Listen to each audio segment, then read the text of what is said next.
In this video, I will show you how to buy Smart Prepaid eSIM and pay via Gcash. If you're new to this channel, please subscribe or click the follow button to be updated with our latest upload. First thing to do is open your browser and search for Smart eSIM Prepaid Online Store. In the search results, tap on this result Prepaid eSIM Digital. Then you will get into this page. I will also put this link in the description, then just click on the link. You will get a reminder that eSIM is applicable only for those compatible devices. Just click Continue. Scroll down, then click on Add to Cart. Tap on Continue Shopping. Click this three lines icon and then click the cart icon. After that, tap on Checkout and Pay. Next, you need to enter your 10-digit mobile number and email address. Please take note to use an active email address because the eSIM will be sent to that email after successful purchase. Now accept the terms and conditions. Then click Continue to Payment. A verification code will be sent to your email.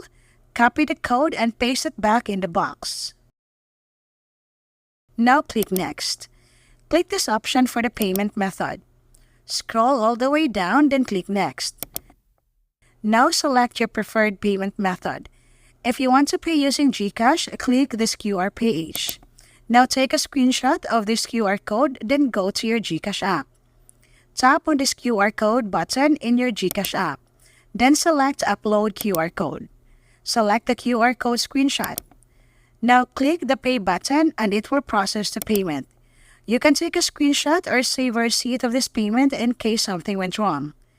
When you go back to your browser, it will show that your payment is successful. Now go to your email. Open this email from Smart Online Store. You will see a welcome message from Smart. Also, you can see your eSIM number in here.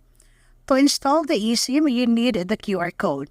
In case you don't see the QR code, just download the attachment of the email and you will see the QR in there. If you want to know how to install your eSIM in your device, watch my video on how to do it. For more how-to tutorials, please subscribe or click other videos to keep on watching.